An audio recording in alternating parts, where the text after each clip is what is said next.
Pero si les parece, hablamos un poco de educación, ahora que arrancan las clases, con Martín Zurita. Él es secretario ejecutivo de la Asociación de Institutos de Enseñanzas Privadas de la provincia de Buenos Aires y ya está en línea con nosotros. ¿Cómo estás, Martín? Muy buenas tardes. Hola, buenas tardes, ¿cómo están? Bueno, gracias por este contacto.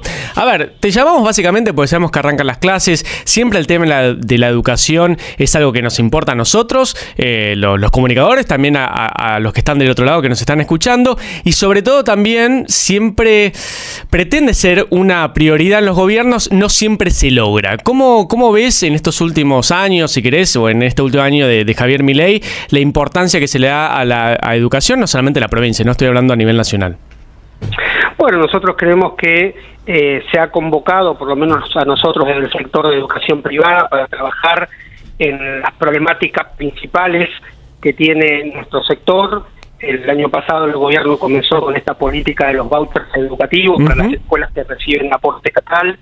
Muchas familias, cerca de 1 millón, se hicieron beneficiarias de eso. En parte ayudó, si bien el importe fue bajo, pero bueno, ayudó a muchas familias para que la cuestión de morosidad, que venía bastante alta en los últimos años, se ha descendido un poco y haya de alguna manera paliado la situación de muchas familias que les costaba pagar la cuota del colegio privado debido a la situación económica, sobre todo a principios del año pasado, donde la inflación fue tan alta. Claro. O sea, a ver, corregime, Martín, en este último año entonces, bueno, el año pasado, 2024, ¿hubo menos morosidad que otros años? ¿Es así?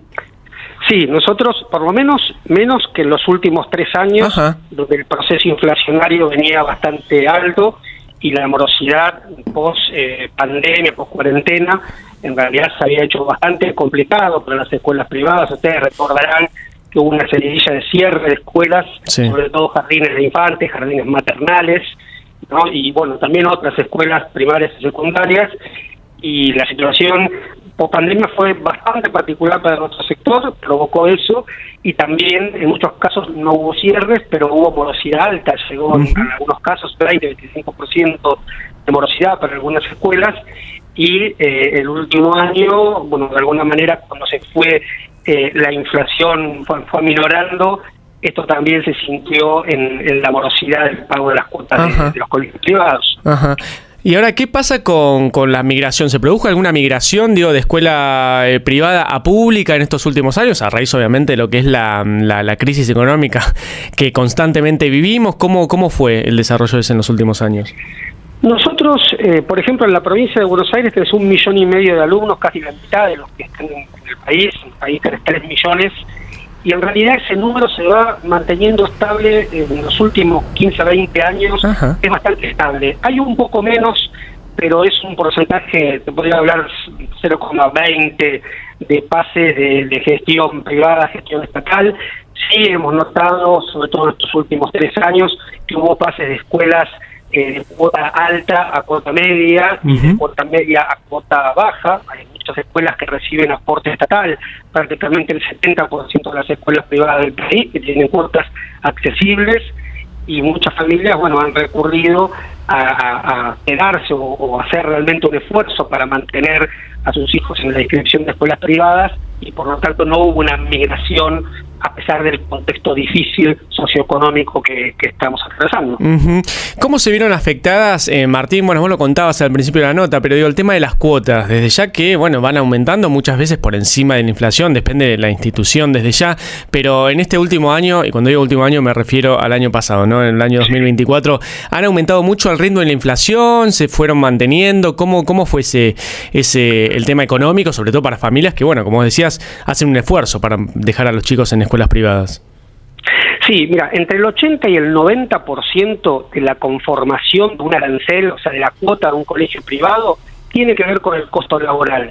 Por eso, todos los años, todos los meses, prácticamente desde hace varios años, las cuotas de los colegios vinieron aumentando ininterrumpidamente, porque el proceso inflacionario, bueno, hacía totalmente necesario que se actualicen los sueldos de los docentes, y esto viene ocurriendo todos los meses. Por eso las familias reciben, el año pasado concretamente, que es lo que me preguntás, fue 120% aproximadamente, acompañando a la inflación, el aumento de la cuota de principio de año a fin de año.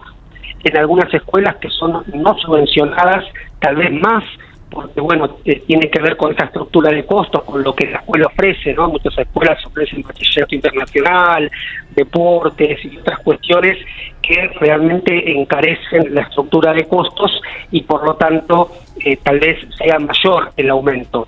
Pero sí, las familias han recibido permanentemente desde hace, 3 años, 4 años fácil, todos los meses el aumento de la cuota del colegio. Claro. Ahora, Martín, sin meternos en números finos, ¿no? Para que me hagas un pantallazo, si te parece, sobre todo para que el oyente del otro lado se dé cuenta de esto. ¿Hay mucha diferencia entre lo que cobra un docente privado de un docente en una escuela pública? Entiendo que obviamente hay turnos, depende de cuánto trabaje cada uno de los docentes, pero ¿hay mucha diferencia o no tanto como se cree? No, hoy en la República, desde hace tiempo, la República Argentina, hay una equiparación salarial. Los docentes de escuelas privadas cobran exactamente lo mismo que los docentes de gestión estatal. En algunas escuelas, sobre todo escuelas sin aporte estatal, generalmente se puede dar bonos o aumentos como tipo premio, etcétera, que se hace una política de la institución. Pero en la mayoría de las escuelas, y te digo, el 70% de las escuelas que reciben el aporte estatal, los sueldos son exactamente lo mismo que los docentes del Estado.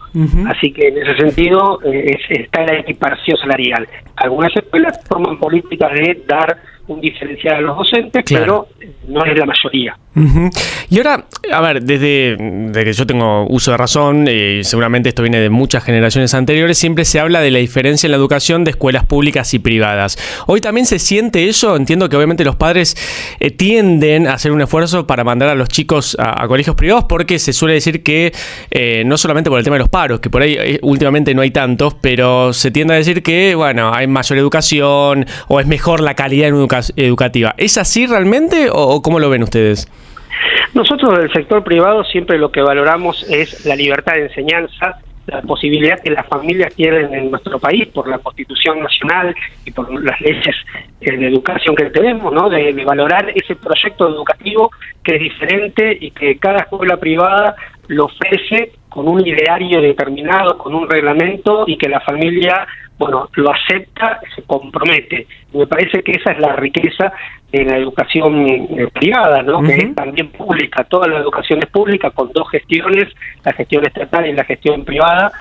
Y después, bueno, en resultados, nosotros en las pruebas internacionales, en las pruebas PISA o tanto las argentinas, las pruebas Aprender, siempre hay resultados de alguna manera un poco mayor en la gestión privada que en la gestión estatal. No hay tanta diferencia, pero sí en los resultados, y los números no mienten, está esto que igualmente no estamos conformes, porque sabemos que todo el sistema educativo atraviesa una crisis bastante seria.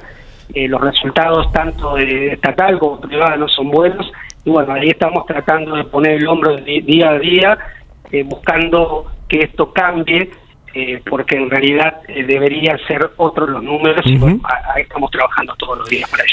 Martín, la última que te hago, y obviamente abusando de tu tiempo.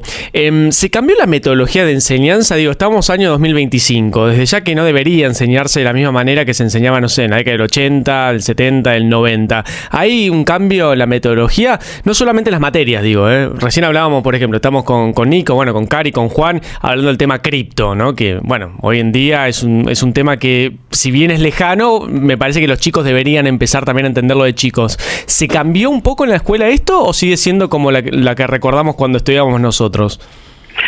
Siempre los cambios de la sociedad, los cambios culturales van pasos bastante más adelantados que la escuela, ¿no? Y eso es un tema que tenemos que rever. Si bien hay muchas escuelas que tienen proyectos muy interesantes y tratan de incorporarlos al día a día, todavía hay como en la educación una dinámica, ¿no? que viene por atrás en muchas cuestiones y no está adaptada a lo que hoy exige la sociedad.